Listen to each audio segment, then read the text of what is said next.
So hello guys, तो weekly current affairs वाले video में मार्च महीने के 4th वाले वीक का ये हमारा पहला वाला पार्ट है। तो चलिए बिना टाइम वेस्ट करे इसको स्टार्ट करते हैं।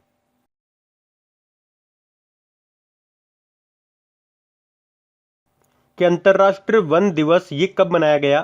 तो आंसर होगा 21 मार्च को।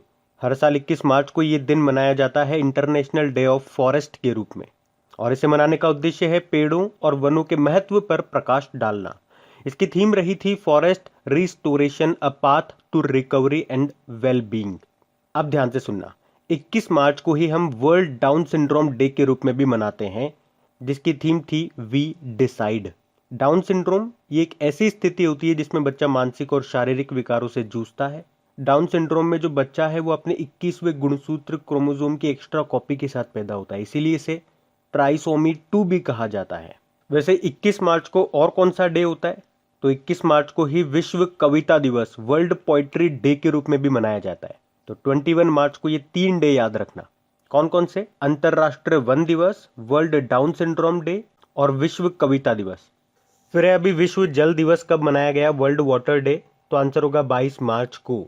और 22 मार्च को ही बिहार दिवस भी मनाया जाता है, ये भी याद रखना। और वर्ल्ड वाटर डे की थीम क्या रही? पानी का मूल्य, वैल्यूइंग वाटर। फिर बताइए विश्व मौसम विज्ञान दिवस कब मनाया गया? तो आंसर होगा 23 मार्च को। तो हर साल 23 मार्च को वर्ल्ड मेटियोरोलॉजिकल डे के रूप में मनाया जाता है। और क्यों मनाया जाता है 23 मार्च को ही? क्योंकि 23 मार्च 1950 को विश्व मौसम विज्ञान संगठन की स्थापना हुई थी। अच्छा, इसकी थीम क्या रही? महासागर हमारी जलवायु और मौसम, the ocean our climate and weather. तो विश्व मौसम विज्ञान संगठन, वर्ल्ड मेटेरोलॉजिकल ऑर्गेनाइजेशन का हेडक्वार्टर कहाँ मिलेगा आपको? जेनेवा, स्विट्जरलैंड में। और इसके अध्यक्ष पेट्री तालास हैं। वैसे 23 मार्च आप जानते हो शहीद दिवस, मार्टियर्स डे के रूप में भी मनाया जाता है, क्योंकि 23 मार्च 1931 को भगत सिंह, सुखदेव और राजगुरु को फांसी दी गई थी। वैसे 30 जनवरी को भी महात्मा गांधी जी की याद में शहीद दिवस के रूप में मनाया जाता है, ये भी आपको पता होगा। फिर बताइए वर्ल्ड टीबी डे कब मनाया गया? तो आंसर होगा 24 मार्च को। हर साल 24 मार्च को ही टीबी के वैश्विक महामारी और रोग को खत्म करने के प्रयासों के बारे में जनता में जागरूकता पैदा करने के लिए ये वर्ल्ड टीबी डे के रूप में मनाया जाता है। टीबी जो है ये बैक्टीरिया से होने वाला, जीवाणु से होने वाला एक रोग है, और उस बैक्टीरिया को बोलते हैं माइकोबैक्टीरियम ट्यूबरक्लोसिस। और इसकी थीम थी द क्लोक इज टिकिंग। और भारत में टीबी को खत्म करने का लक्ष्य कब का है? 2025 का।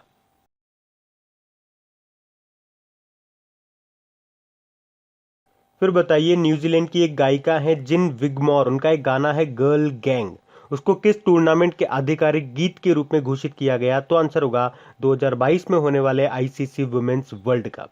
तो न्यूजीलैंड की ये जो गायिका है जिन विगमोर, उनका एक गाना है, एक ट्रैक है गर्ल गैंग नाम से। तो उसे अभी हाल ही में 2022 में जो आईसीसी वुमेन्स वर्ल्ड कप होने वाले हैं उसका ऑफिशियल सॉन्ग के रूप में घोषित किया गया है। ये जो टूर्नामेंट है ये भी न्यूजीलैंड में ही होगा। हालांकि वैसे ये जो टूर्नामेंट है ये फरवरी 2021 में होने वाला था, लेकिन कोविड-19 के कारण इसे स्थगित करना पड़ा। अब ये 2022 में होगा, तो ये याद रखना, इंपॉर्टेंट प्रश्न रहेगा आपके लिए। फिर बताइए ऑल इंग्लैंड ओपन में महिला एकल का खिताब किसने जीता? नोजोमी ओकुहारा ने। तो जापान की बैडमिंटन प्लेयर हैं ये नोजोमी ओकुहारा, और अभी इन्होंने ही ऑल इंग्लैंड बैडमिंटन चैंपियनशिप में वुमेन सिंगल का टाइटल जीत लिया। जबकि मेन सिंगल का टाइटल किसने जीता? मलेशिया के बैडमिंटन प्लेयर हैं ली जी जिया। बाकी एंडर्स एंटोनसन, ये भी बैडमिंटन प्लेयर हैं, डेनमार्क से हैं ये। अभी आपको याद होगा बैंकॉक में जो बैडमिंटन वर्ल्ड टूर्नामेंट हुई थी उस मेन सिंगल का टूर्नामेंट जीता था इन्होंने। और Carolina Marin, Yonex Thailand open badminton tournament 2021 हुआ था ना, उसमें वुमेन सिंगल का टाइटल जीता था इन्होंने। ये स्पेन की बैडमिंटन प्लेयर है। अच्छा, बैडमिंटन वर्ल्ड फेडरेशन का हेडक्वार्टर कहां पर है? कुआलालंपुर, मलेशिया में। ये भी याद रखना चाहिए। बताइए किसने 2020-21 road safety world series T20 series को जीत लिया? तो आंसर होगा इंडिया लेजेंड्स। तो अभी क्रिकेट में इंडिया लेजेंड्स ने छत्तीसगढ़ के रायपुर में शहीद वीर नारायण सिंह अंतर्राष्ट्रीय स्टेडियम में आयोजित रोड सेफ्टी वर्ल्ड सीरीज को जीत लिया। इसमें इंडिया लेजेंड्स ने श्रीलंका लेजेंड्स को हराया। और सचिन तेंदुलकर हैं जो इंडिया लेजेंड्स के कप्तान थे। और आपको बता दूं प्लेयर ऑफ द मैच इसमें रहे यूसुफ पठान, इंडिया लेजेंड्स के प्लेयर। और प्लेयर ऑफ द सीरीज ये रहे तिलकरत्ने दिलशान, ये श्रीलंका लेजेंड्स के प्लेयर थे। फिर बताइए T20 इंटरनेशनल क्रिकेट में अपनी कप्तानी में सबसे ज्यादा मैच जीतने वाले कप्तान कौन बन गए? तो आंसर होगा असगर अफगान। तो असगर अफगान, इन्होंने T20 इंटरनेशनल में एक बड़ा रिकॉर्ड अपने नाम कर लिया। अफगानिस्तानी कप्तान है ये असगर अफगान, और T20 इंटरनेशनल में सबसे ज्यादा मैच जीतने वाले कप्तान ये बन गए, और इन्होंने ऐसा करके महेंद्र सिंह धोनी के रिकॉर्ड को तोड़ दिया। महेंद्र सिंह धोनी ने T20 इंटरनेशनल में कप्तान के तौर पर 41 मैच जीते थे। वहीं अब असगर अफगान ने अपनी टीम के लिए 42 मैच जीत लिए हैं। तो ये नाम ध्यान रखना। बाकी राशिद खान, ये अफगानिस्तान के ही स्पिनर है। अभी 21वीं सदी में एक टेस्ट मैच में सबसे ज्यादा ओवर करने वाले पहले बॉलर बन गई है। विराट कोहली अभी T20 इंटरनेशनल में 3000 रन बनाने वाले पहले बल्लेबाज बने थे। उसके अलावा सबसे तेज 12,000 एक दिवसीय रन बनाने वाले भी बल्लेबाज यही है। अभी इंस्टाग्राम पर 100 मिलियन फॉलोवर बनाने वाले ये पहले क्रिकेटर बन गए। बाकी हशमतुल्लाह शहीदी टेस्ट क्रिकेट में दोहरा शतक लगाने वाले पहले अफगानिस्तानी खिलाड़ी बने ये।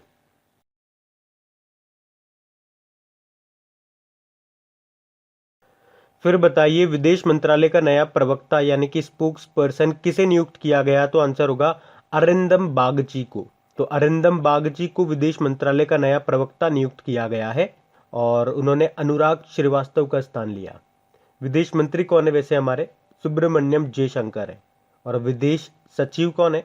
हर्षवर्धन श्रृंगला है। अच्छा, भारत के पहले विदेश मंत्री कौन थे? जवाहरलाल नेहरू थे। अभी जो हमारे कंट्रोलर एंड ऑडिटर जनरल हैं 14वें नंबर के गिरीश चंद्र मुर्मू, अभी यूनाइटेड नेशन के एक्सटर्नल ऑडिटर समिति के अध्यक्ष बने ये। और सुप्रीम कोर्ट बार एसोसिएशन के नए अध्यक्ष बने विकास सिंह, और CISF के डायरेक्टर जनरल बने सुबोध कुमार जायसवाल। फिर बताइए कोसोवो देश के नए प्रधानमंत्री कौन बने? तो आंसर होगा अल्बिन कुर्ती। ये एक यूरोपियन देश है, और इसके नए प्रधानमंत्री बने हैं अल्बिन कुर्ती। इसकी कैपिटल होती है प्रिस्टीना, करेंसी यूरो है, और प्रधानमंत्री तो यही हो गए अल्बिन कुर्ती।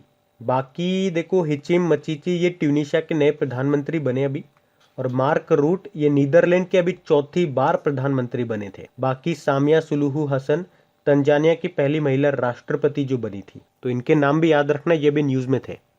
फिर अभी जो बाइडेन के सर्जन जनरल के रूप में किस भारतीय अमेरिकी चिकित्सक को नियुक्त किया गया? तो आंसर होगा विवेक मूर्ति को। तो अभी जो बाइडेन के सर्जन जनरल के रूप में भारतीय अमेरिकी चिकित्सक विवेक मूर्ति को नियुक्त किया गया है। बाकी लॉयड ऑस्टिन ये अमेरिका के पहले अश्वेत रक्षा मंत्री बने। अमेरिका में जो डिफेंस मिनिस्टर होते हैं उनको डिफेंस सेक्रेटरी बोला जाता है, तो आप रक्षा सचिव भी बोल सकते हैं इनको। जेनेट येलेन USA की पहली महिला वित्त मंत्री फिनेंस मिनिस्टर बनी, और एंटनी ब्लिंकन विदेश मंत्री बने अमेरिका के, और यहाँ पे विदेश मंत्री को सेक्रेटरी ऑफ स्टेट बोला जाता है।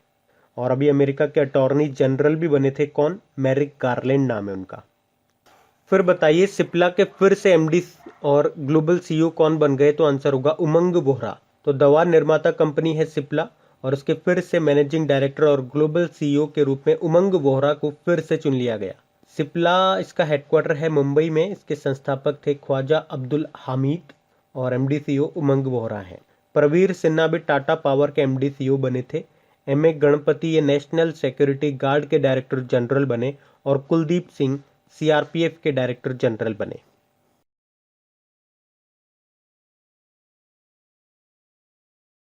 बताइए भारत की पहली चेस एकेडमी ये किस राज्य में बनाई जाएगी? तो आंसर होगा उड़ीसा में। तो भारत की पहली चेस एकेडमी ये उड़ीसा के भुवनेश्वर में खोली जाएगी। अच्छा, चेस से एक प्रश्न मैं आपसे पूछूं, अभी 67वें नंबर के ग्रैंड मास्टर कौन बने थे?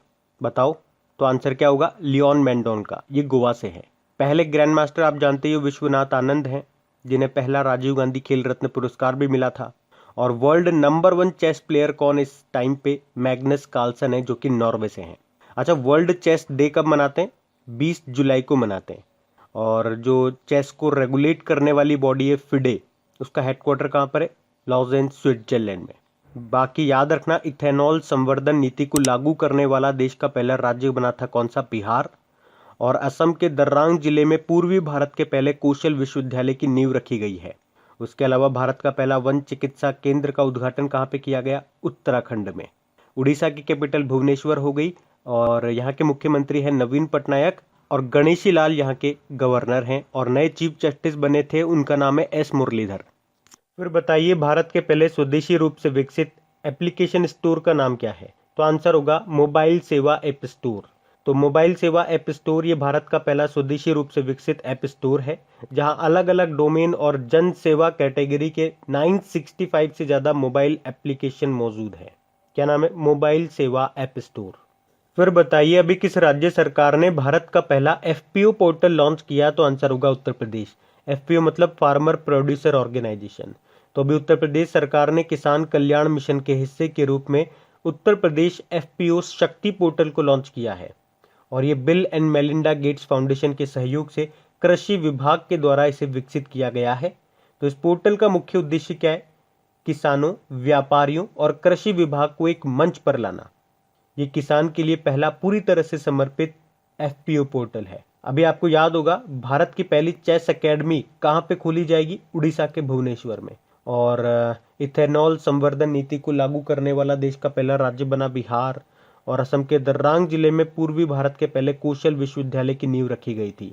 उत्तर प्रदेश की कैपिटल लखनऊ है, योगी आदित्यनाथ मुख्यमंत्री हैं और आनंदीबेन पटेल यहाँ की गवर्नर हैं। फिर बताइए किस राज्य के द्वारा भारत का पहला सरकार के द्वारा संचालित पशु एम्बुलेंस नेटवर्क स्थापित किया जाएगा? तो आंसर होगा आंध्र प्रदेश। तो आंध्र प्रदेश की राज्य सरकार ने जानवरों के लिए भारत का पहला सरकार के द्वारा संचालित एम्बुलेंस नेटवर्क स्थापित करने का निर्णय लिया है। तो राज्य में पशुपालन और पशु चिकित्सा क्षेत्र को बढ़ावा देने के लिए ये निर्णय लिया गया। तो अब राज्य के आवारा जानवरों को समय पर मदद दी जाएगी। और वैसे आपको बता दूं पशुओं के लिए और भी कई काम हुए हैं, जैसे कि आपको याद होगा उत्तर प्रदेश के मथुरा में भारत का पहला हाथी हॉस्पिटल ओपन हुआ था। पंजाब के लुधियाना में कुत्तों का ब्लड बैंक खुला था। और केरल में भारत का सबसे बड़ा एलिफेंट रिहैबिलाइजेशन सेंटर ये केरल में बनेगा। और मध्य प्रदेश में आपको याद होगा गायों के संरक्षण के लिए काऊ टैक्स लगाया जाएगा। देखो आंध्र प्रदेश की 3 कैपिटल याद रखो। इसके लेजिस्लेटिव कैपिटल अमरावती है, एडमिनिस्ट्रेटिव कैपिटल विशाखापत्तनम है और जुडिशियल कैपिटल कुर्नूल है। मुख्यमंत्री यहाँ के जगन मोहन रेड्डी हैं और गवर्नर हैं विश्वभूषण हरिचंद्रन। अभी नए चीफ जस्टिस बने थे आंध्र प्रदेश के, उनका नाम है अरूप कुमार गोस्वामी।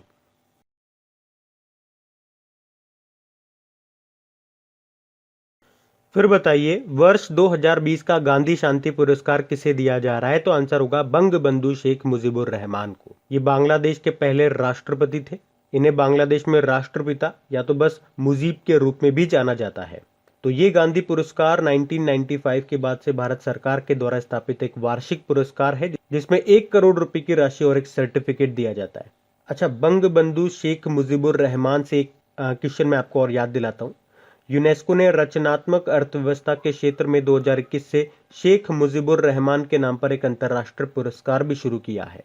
बाकी देखो बांग्लादेश के हैं ये शहादत रहमान और अभी इन्होंने अंतर्राष्ट्रीय बाल शांति पुरस्कार जीता था। बाकी किरण बेदी, अभी आपको याद होगा प्रेसिडेंट रामनाथ कोविंद जी ने बेटन ऑफ ऑनर से इनको सम्मानित किया था। ये पुडुचेरी की पूर्व लेफ्टिनेंट गवर्नर थी और वर्तमान में पुडुचेरी की गवर्नर कौन है? जो तेलंगाना की गवर्नर है तमिलिसाई सुंदरराजन, उनको एडिशनल चार्ज दिया गया पुडुचेरी का। और नरेंद्र मोदी जी को अभी CERAWeek global energy and environment leadership award मिला था। फिर अगला प्रश्न देखिए, अगला प्रश्न भी ऐसा ही है कि 2019 के लिए गांधी शांति पुरस्कार से किसे सम्मानित किया जा रहा है? तो आंसर होगा कबूस बिन सईद अल सईद को। तो ओमान के दिवंगत सुल्तान हैं ये कबूस बिन सईद अल सईद, इनको वर्ष 2019 के गांधी शांति पुरस्कार से सम्मानित किया जा रहा है। और ये पुरस्कार गांधीवादी तरीकों के माध्यम से सामाजिक, आर्थिक और राजनीतिक परिवर्तन के लिए उनके उत्कृष्ट योगदान की मान्यता के लिए दिया जा रहा है। बाकी महामदू इस्सोफू अभी नाइजर के प्रेसिडेंट थे ये, इन्हें अभी दुनिया का सबसे बड़ा leadership prize Ibrahim prize for achievement in African leadership 2020 से सम्मानित किया गया। और थियोडोर बॉस्करन century lifetime service award 2020 से सम्मानित किया गया, जबकि मुस्तबा हुसैन 2019-20 के लिए बिस्मिल्लाह खान पुरस्कार से सम्मानित किया गया। फिर बताइए 67वें राष्ट्रीय फिल्म पुरस्कार समारोह में सर्वश्रेष्ठ फिल्म का पुरस्कार किसे मिला? तो आंसर होगा छिछोरे मूवी को। तो अभी 67वें नेशनल फिल्म अवार्ड्स की घोषणा की गई, जिसमें सुशांत सिंह राजपूत की मूवी जो है छिछोरे, उसको सर्वश्रेष्ठ हिंदी फिल्म का अवार्ड मिला है। जबकि कंगना रनौत की फिल्म है मणिकर्णिका और पंगा, उसके लिए उन्हें बेस्ट एक्ट्रेस का अवार्ड मिला। जबकि मनोज बाजपेयी को भोंसले के लिए और धनुष को अनुसरण मूवी के लिए बेस्ट एक्टर का अवार्ड मिला है। और मोस्ट फिल्म फ्रेंडली स्टेट का अवार्ड के लिए सिक्किम को चुना गया, तो ये भी ध्यान रखना।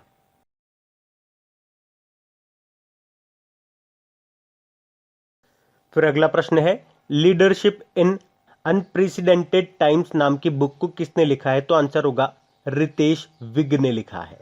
बाकी राजीव मल्होत्रा, इन्होंने artificial intelligence and the future of power नाम की बुक को लिखा था। इंदिरा नूई, पेप्सिको की पूर्व सीईओ, इन्होंने अभी जो बुक लिखी है उसका नाम है my life in full work family and our future. Sanjay Baru ने कौन सी बुक लिखी? India's power elite, caste, class and cultural revolution. फिर बताइए, bringing government and people closer नाम की बुक को किसने लिखा? आंसर होगा डॉक्टर एम रामचंद्रन ने। तो अभी हमारे जो वाइस प्रेसिडेंट है एम वेंकैया नायडू जी, उन्होंने ही इस बुक को रिलीज किया है और इस बुक को लिखा है डॉक्टर एम रामचंद्रन ने। बुक का नाम है bringing government and people closer. बाकी डॉक्टर अनुला मौर्य 2020 के लिए international symposium and education award मिला था। डॉक्टर राजेंद्र सिंह भंडारी सुभाष चंद्र बोस आपदा प्रबंधन पुरस्कार जीता और डॉक्टर शीला केनी राष्ट्रीय फ्लोरेंस नाइटिंगेल पुरस्कार जीता था। फिर बताइए, अभी द लास्ट 4 मिनट नाम की बुक को किसने लिखा? तो आंसर होगा डॉक्टर विश्वरूपा रॉय चौधरी ने। बाकी इंदिरा नूई ने कौन सी बुक लिखी थी? My life in full work family and our future. Sanjay Baru ने लिखी थी India's power elite, caste, class and cultural. और सुष्मिता मुखर्जी ने बांझ in complete lives of complete women नाम की बुक को लिखा।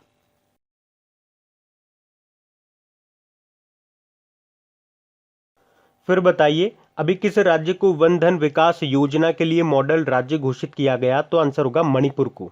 तो अभी मणिपुर को वन धन विकास योजना के लिए मॉडल राज्य घोषित किया गया है और इस राज्य में वन धन कार्यक्रम स्थानीय आदिवासियों के लिए रोजगार का एक प्रमुख स्रोत बन चुका है। तो इस कार्यक्रम को tribal cooperative marketing federation of India यानी कि ट्राइफेड के द्वारा कार्यान्वित किया जा रहा है। अच्छा, है क्या ये वन धन विकास योजना? तो इसमें क्या होता है, आदिवासी जनजातियों के द्वारा तैयार किए गए जो उत्पाद होते हैं, जो प्रोडक्ट होते हैं, उनको बेहतर बनाना और उन्हें उनके उत्पादों का उचित मूल्य दिलाना ताकि उनकी आय, उनकी इनकम को बढ़ाया जा सके। अभी उत्तराखंड सरकार ने घरों की पहचान चेलिका नाम योजना शुरू की थी, याद होगा आपको। छत्तीसगढ़ ने कौशल्या मातृत्व योजना शुरू की थी और महाराष्ट्र ने महासमृद्धि महिला सशक्तिकरण योजना शुरू की थी। देखो, मणिपुर की कैपिटल इम्फाल है, मुख्यमंत्री हैं एन बीरेन सिंह और गवर्नर हैं नजमा हेपतुल्ला। यहाँ पे अभी नए चीफ जस्टिस कौन बने थे? पीवी संजय कुमार।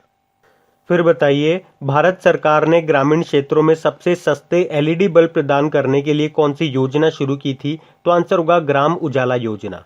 तो अभी भारत सरकार ने ग्रामीण क्षेत्रों में सबसे सस्ते एलईडी बल्ब प्रदान करने के लिए ये ग्राम उजाला योजना को शुरू किया और इस योजना को केंद्रीय ऊर्जा मंत्री जो हैं राजकुमार सिंह, उन्होंने शुरू किया। पहले चरण में इसे बिहार के अरा जिले से शुरू किया गया था। अच्छा, हमने कहा कि इस योजना में ग्रामीण क्षेत्रों में दुनिया के सबसे सस्ते एलईडी बल्ब दिए जाएंगे। कितने का होगा ये बल्ब? इसकी प्राइस क्या है? तो 10 रुपए का एक एलईडी बल्ब होगा। नाम है इसका ग्राम उजाला योजना। फिर बताइए, किस राज्य के मुख्यमंत्री ने मिशन ग्रामोदय को शुरू किया? तो आंसर होगा मध्य प्रदेश। मध्य प्रदेश के जो मुख्यमंत्री हैं शिवराज सिंह चौहान और इनके अलावा कृषि व किसान कल्याण जो मंत्री हैं नरेंद्र सिंह तोमर, उन्होंने मध्य प्रदेश में गांव के विकास के लिए ये मिशन ग्रामोदय को शुरू किया है। और इस मिशन का मुख्य उद्देश्य क्या है? जरूरतमंदों को आवास उपलब्ध कराना। अच्छा, आवास के लिए केंद्र सरकार की भी एक योजना है, आप जानते होंगे कौन सी? प्रधानमंत्री आवास योजना अर्बन, जिसे 25 जून 2015 में शुरू किया गया था और उसका उद्देश्य है 2022 तक सभी पात्र शहरी परिवारों को पक्का घर देना। मध्य प्रदेश की कैपिटल भोपाल है, मुख्यमंत्री शिवराज सिंह चौहान है, गवर्नर आनंदीबेन पटेल है इनकी भी।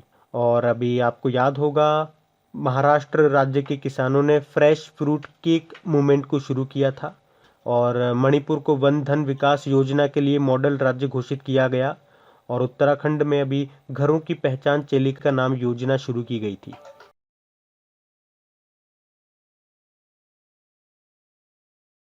फिर बताइए, हाल ही में हुए एक अध्ययन के अनुसार किस देश में दुनिया की सबसे खतरनाक सड़कें हैं? तो आंसर होगा दक्षिण अफ्रीका। तो अंतरराष्ट्रीय चालक शिक्षा कंपनी जुटोबी के द्वारा किए गए एक अध्ययन के अनुसार गाड़ी चलाने के लिए दक्षिण अफ्रीका को विश्व के सबसे खतरनाक देश के रूप में स्थान दिया गया, जबकि भारत को इसमें चौथा स्थान मिला है। पहले स्थान पे साउथ अफ्रीका, दूसरे पे थाईलैंड, तीसरे पे अमेरिका और चौथे पे है भारत। और विश्व की सबसे सुरक्षित सड़कें कहाँ पे पाई जाती है? इसके अनुसार नॉर्वे में। देखो, साउथ अफ्रीका की 3 कैपिटल आपको मिलेगी, केपटाउन, प्रिटोरिया और ब्लोमफॉन्टेन। यहाँ की करेंसी साउथ अफ्रीकन रैंड है और प्रेसिडेंट है सिरिल रामाफोसा। फिर बताइए, हाल ही में जारी मिलिट्री डायरेक्ट इंडेक्स के अनुसार किस देश की सेना सबसे शक्तिशाली सेना है? तो आंसर होगा चाइना की। तो ये जो मिलिट्री डायरेक्ट इंडेक्स है, इसके अनुसार चाइना के पास दुनिया की सबसे ताकतवर सेना है। पहले नंबर पे चाइना, दूसरे पे यूएसए, तीसरे पे है रशिया।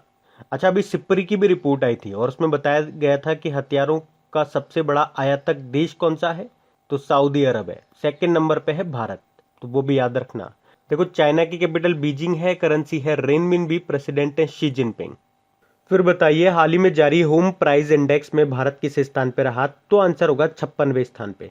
तो अभी नाइट फ्रैंक के द्वारा जारी ग्लोबल हाउस प्राइस इंडेक्स में भारत 56 नंबर पे रहा है।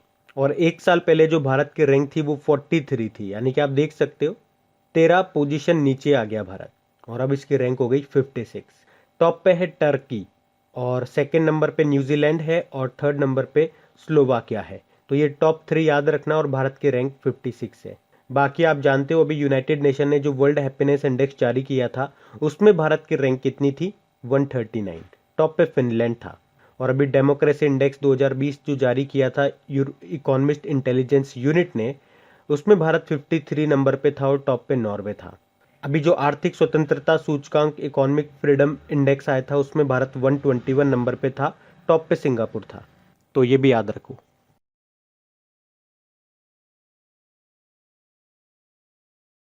फिर बताइए, किसने कैच द रेन अभियान शुरू किया? तो आंसर होगा नरेंद्र मोदी ने।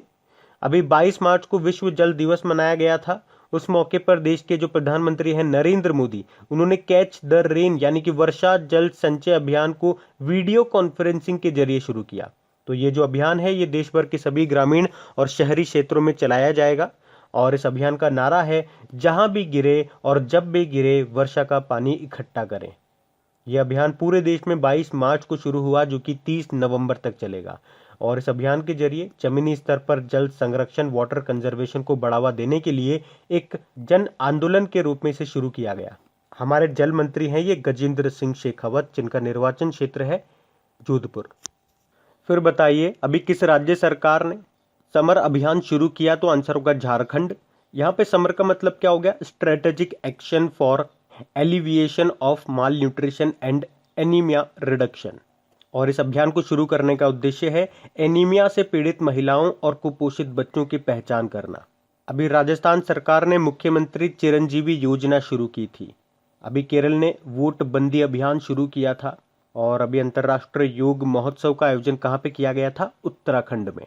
बाकी झारखंड की कैपिटल रांची है, मुख्यमंत्री हो गए हेमंत सोरेन, गवर्नर कौन है? द्रौपदी मुर्मू है। फिर बताइए, किसने पब्बी एंटी टेरर 2021 अभ्यास आयोजित करने की घोषणा की? तो आंसर होगा शंघाई कोऑपरेशन ऑर्गेनाइजेशन। तो अभी एससीओ ने पब्बी एंटी टेरर 2021 अभ्यास को आयोजित करने की घोषणा की है। ये जो पब्बी एंटी टेरर 2021 ये एक संयुक्त आतंकवाद विरोधी अभ्यास होगा। तो इस एक्सरसाइज में भारत, चाइना और पाकिस्तान हिस्सा लेंगे। अच्छा, शंघाई कोऑपरेशन ऑर्गेनाइजेशन का हेडक्वार्टर कहाँ पर है? बीजिंग, चाइना में है। वर्तमान में इसमें 8 सदस्य देश हैं। भारत और पाकिस्तान तो आप जानते ही 2017 में इसमें शामिल हुए थे। बाकी और कौन कौन है? China, Kazakhstan, Kyrgyzstan, Tajikistan, Uzbekistan और रशिया। अच्छा, सेबी के पूर्व अध्यक्ष का निधन हो गया, उनका नाम बताइए। जीवी रामकृष्ण, सेबी के पूर्व अध्यक्ष थे, ये निधन हो गया इनका। और ये ओडिसी नृत्यांगना थी लक्ष्मी प्रिया महापात्रा, इनका भी अभी निधन हो गया। सेबी मतलब होता है security and exchange board of India, जिसका हेडक्वार्टर आपको मुंबई में मिलेगा। इसके चेयरमैन कौन है? अजय त्यागी। अच्छा बताइए, अभी किस देश के अंतरिक्ष एजेंसी ने 18 देशों के लिए 38 सैटेलाइट को लॉन्च किए थे? तो आंसर होगा रशिया ने। तो अभी रशिया की जो स्पेस एजेंसी है जिसका नाम है रोसकॉस्मोस, इसके द्वारा कजाकिस्तान से इन 38 विदेशी सैटेलाइट को लॉन्च किया गया और इन 38 में से एक सैटेलाइट है जिसका नाम है चैलेंज 1। इसे पूरी तरह से ट्यूनिशिया में बनाया गया और इन सभी को किस रॉकेट से लॉन्च किया गया? सोयूज 2.1। अच्छा, 38 का आधा कितना होता है? 19। और आपको याद होगा इसरो ने 19 सैटेलाइट्स को लॉन्च किया था, जिसमें ब्राजील का पहला सैटेलाइट भी था। कौन सा? अमेजोनिया 1। और अभी अमेरिका की एक प्राइवेट स्पेस एजेंसी है, कौन सी? एलन मस्क की स्पेस एक्स। इसने अभी एक वर्ल्ड रिकॉर्ड भी बनाया था, एक ही रॉकेट से 143 सैटेलाइट्स को लॉन्च करके। और इस तरह से स्पेस एक्स ने भारत का रिकॉर्ड तोड़ दिया था, क्योंकि भारत ने 2017 में एक ही रॉकेट से 104 सैटेलाइट्स को एक साथ लॉन्च किया था। अच्छा, इसरो जो है, जो कि भारत की स्पेस एजेंसी है, वो जापान की स्पेस एजेंसी जाक्सा के साथ मिलकर 2024 में एक चंद्र मिशन को लॉन्च करेगी जिसका नाम है लुपेक्स, LUPEX। अब बात यहाँ पे रशिया की है, तो रशिया की कैपिटल मॉस्को है, करेंसी रूबल है, प्रेसिडेंट है व्लादिमीर पुतिन और प्रधानमंत्री मिखाइल मिशुस्तिन है। रशिया की संसद को क्या कहते हैं? ड्यूमा कहते हैं। तो गाइज, अब अप्रैल के वीकली करंट अफेयर्स खत्म होने में सिर्फ एक पार्ट और रह जाता है आपका। और देखिए, वीकली करंट अफेयर्स अपलोड इसलिए नहीं हो पा रहे थे क्योंकि काफ़ी टाइम से हम कोशिश कर रहे थे, लेकिन उतना रेस्पॉन्स नहीं मिल पा रहा है हमारे वीडियोस को। काफ़ी टाइम से आप भी देख रहे होंगे, वीकली को लेकर के इर्रेगुलर तो हम अब हुए हैं, पहले तो रेगुलर थे, लेकिन तब भी कौन सा रेस्पॉन्स मिल गया? सच बात तो यह है, क्योंकि बहुत मेहनत लगती है, उसके बावजूद भी रेस्पॉन्स नहीं मिल पा रहा। आप लोग भी दिल से सच बताऊं तो ना तो लाइक करते, ना अच्छे से शेयर करते। मेन कारण यही था इसे इर्रेगुलर करने का, लेकिन फिर भी आप लोग कंटिन्यू कमेंट कर रहे थे, इसलिए एक बार फिर से आप लोगों की बात रखी गई और इसे फिर से स्टार्ट करने की एक बार फिर से कोशिश की गई। तो प्लीज़ आप लोग सपोर्ट ज़रूर दिखाएं, इसे ज़्यादा से ज़्यादा लाइक करें और ज़्यादा से ज़्यादा शेयर करें। आप खुद ही देख लीजिएगा इस वीडियो को कितने लाइक और कितने शेयर मिलते हैं और कितने व्यूज़ इस पर आते हैं। आपको पता लग जाएगा कितने लोग इसे लाइक कर रहे हैं, कितने लोग इसे शेयर कर रहे हैं। Thank you.